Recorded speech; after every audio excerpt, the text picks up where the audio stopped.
The stench of metal cages and disinfectant permeated the cramped space of the rescue center.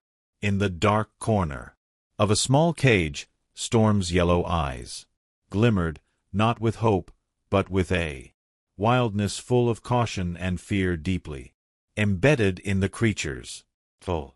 The gray-black mottled body curled tightly, tail wrapped around as a fragile shield against the outside world.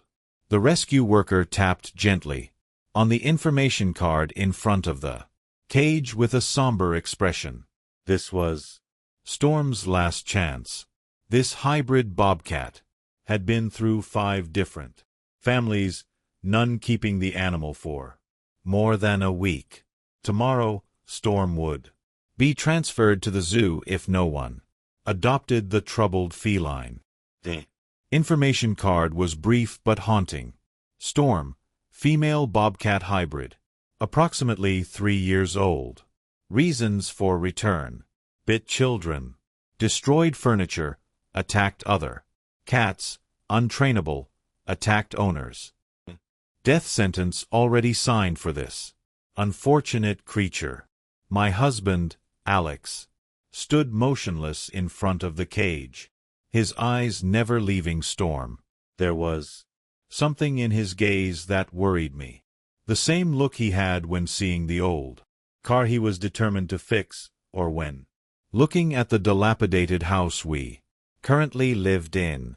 Alex always believed everything could be saved. I whispered about the danger of bringing such a creature home, but Alex paid no attention. He slowly knelt down, his eyes still locked with Storm's fiery yellow gaze. His hand moved slowly toward the cage door despite the visible concern on the rescue worker's face. 5 wounds from 5 different families were warning enough. The cage door opened, and for what seemed like an eternity, no one dared breathe. Storm remained motionless like a statue, only the eyes moving, assessing the potential prey before her. Then, like an arrow shot from a taut bow, Storm lunged toward Alex. A scream caught in my throat as I witnessed the unthinkable. Just inches from Alex's hand, Storm stopped abruptly. The yellow eyes no longer flashed with anger, but showed curiosity and perhaps a fragile glimmer of hope. The black nose lightly touched Alex's fingertip, sniffing as if memorizing the scent. Then, with a slow movement that no one in the room dared believe, Storm rubbed her head against Alex's palm. 2 hours later, we left the rescue center, with all papers signed and a heavy transport cage containing Storm. The rescue workers gave us looks that were half pity, half hope. They had witnessed the miracle between Alex and Storm, but they had also witnessed 5 previous hopes fade away. On the way home, Storm was eerily silent. No growls, no protests, only the yellow eyes observing everything through the metal bars. Expressed concern about Luna, our 10-year-old cat, too old to adapt to a wild creature like Storm. But Alex just stared intently at the cage, an inexplicable certainty clear in his. Luna greeted us at the door as usual, her smooth, light gray tail waving gently. But when Storm in the cage was brought in, Luna froze. The wild scent of the new creature had invaded her safe territory. Luna slipped away, disappearing into the familiar space under our bed. We placed Storm's cage in the living room and prepared, according to the rescue sense instructions, a private space, litter box, toys, and food. Everything a cat might need. Although Storm was not exactly an ordinary cat, Alex decided to let Storm get used to the new environment gradually, not forcing her out of the cage. We ate dinner in tense silence, occasionally glancing toward the cage where the yellow eyes still followed every movement. Night fell and we decided to leave Storm alone in the living room. The cage door open, but the room door closed. Luna curled up safely on our bed, still tense but calmer.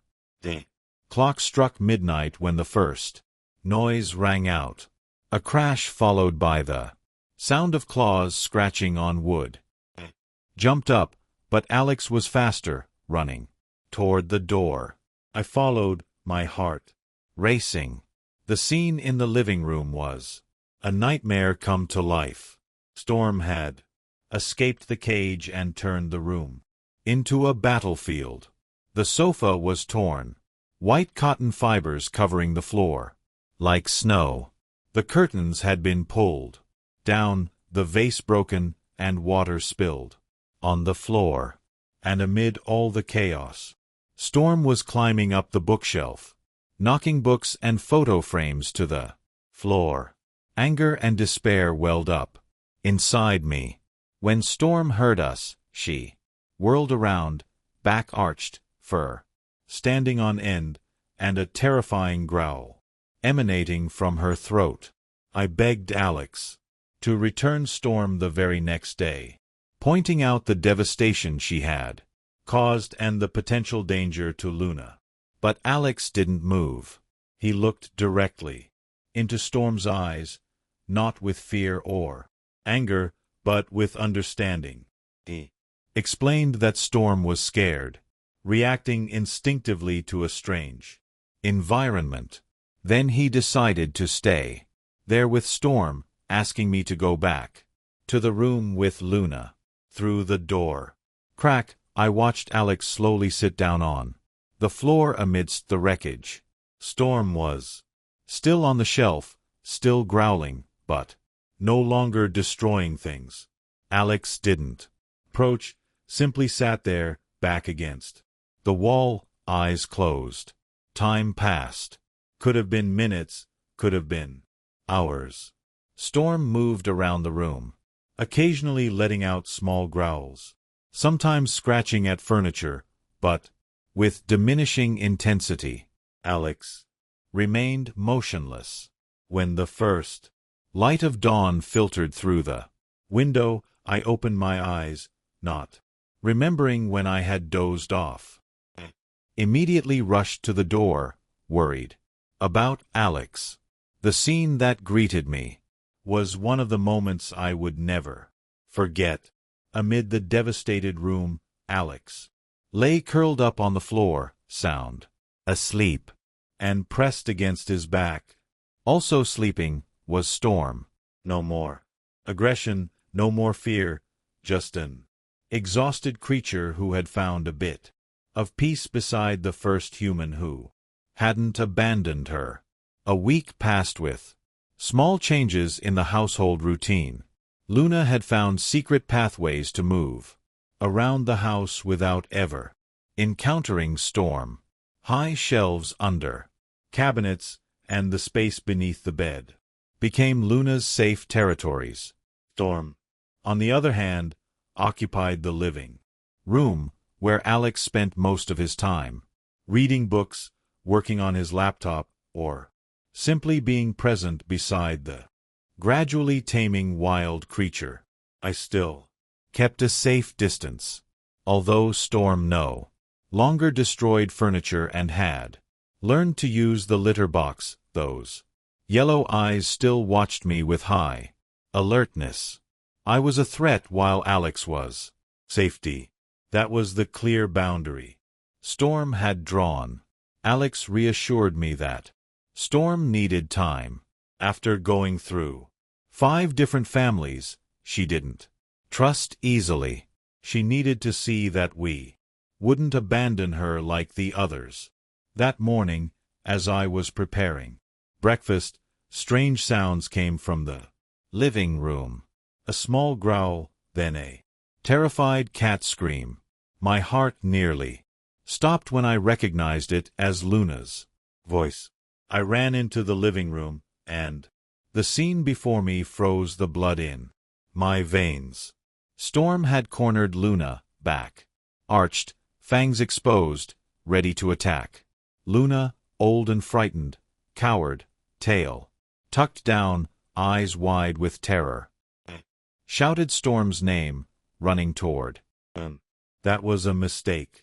Storm whirled around, growling at me. But the moment of distraction was enough for Luna to slip away. In panic, Luna darted past Storm, and in an instinctive reaction, Storm lashed out with her claws. Luna's cry of pain tore through the air.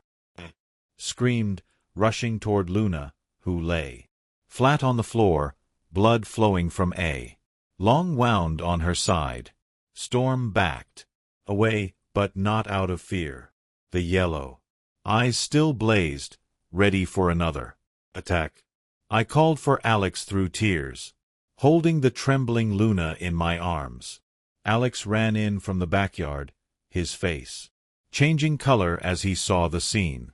Luna, wounded in my arms, Storm still in attack posture, and me with tears of anger streaming down.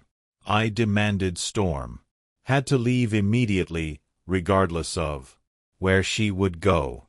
Luna could have died. Alex said nothing, just looked from me to Luna, then to Storm.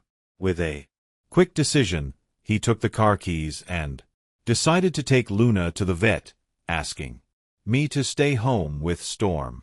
I protested vehemently, but Alex explained that Luna needed immediate medical attention, and if both of us left, Storm would panic, possibly destroying the house or escaping never to return.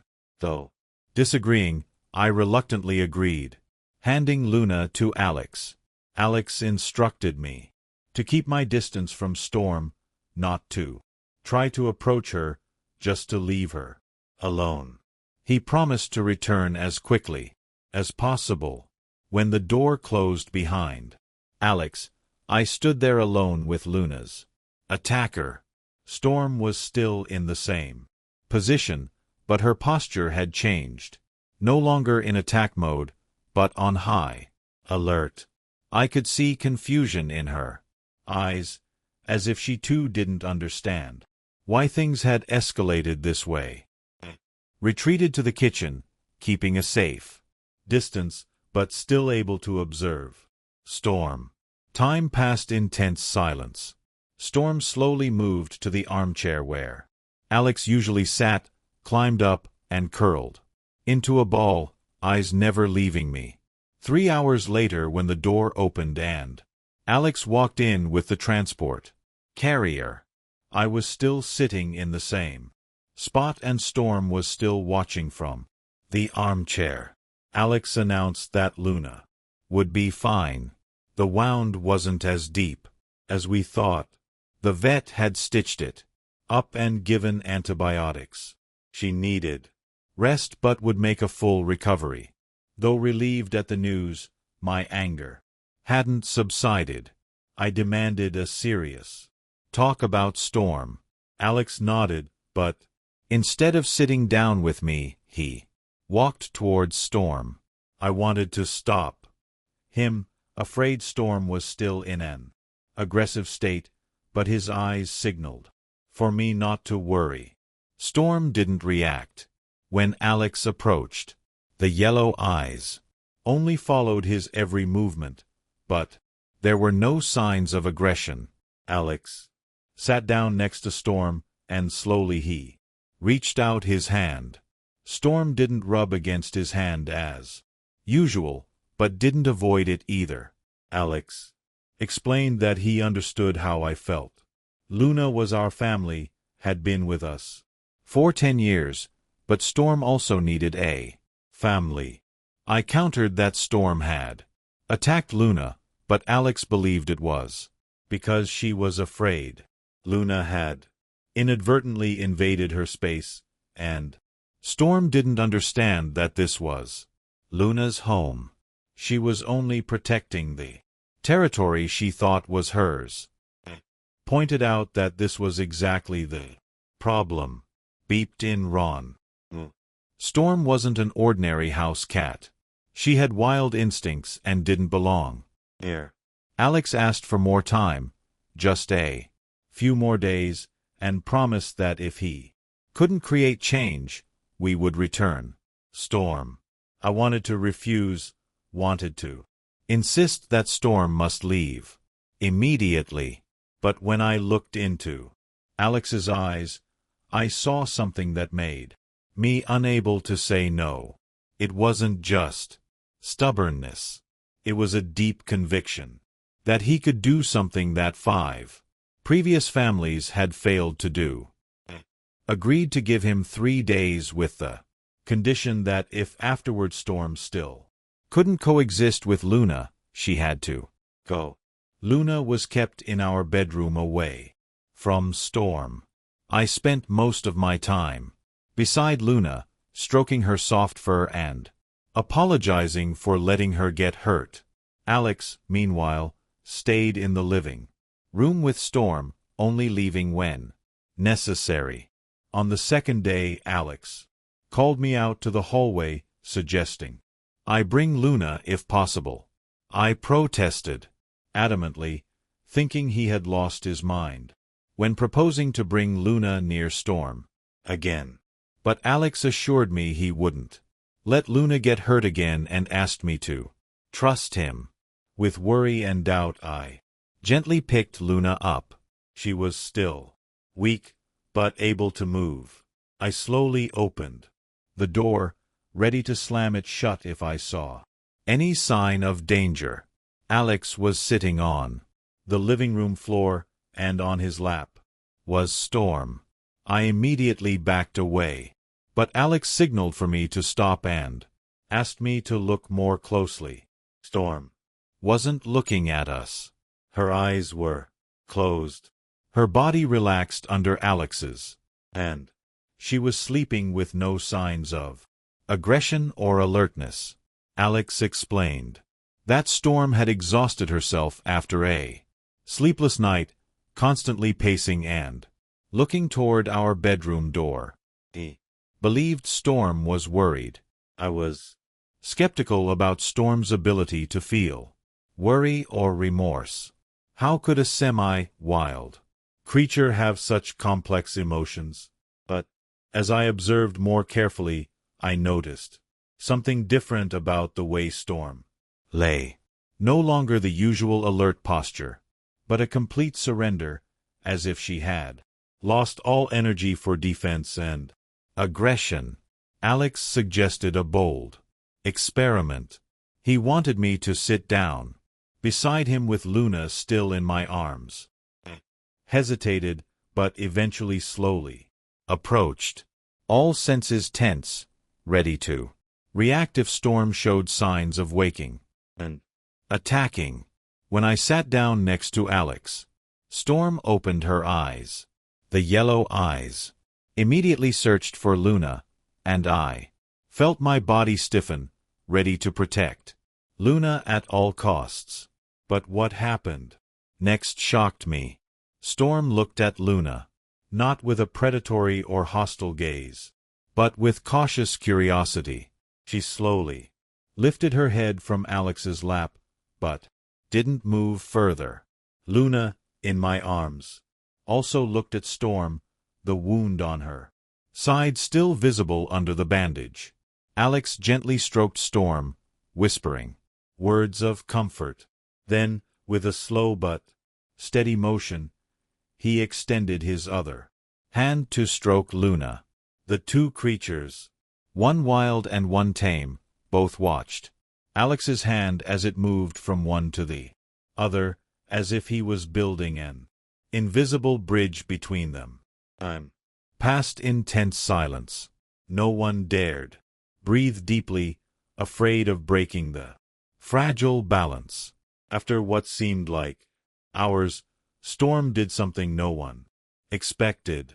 She slowly stretched her neck toward Luna, her nose slightly trembling, as she inhaled the old cat's scent. Luna stiffened in my arms, but didn't try to escape.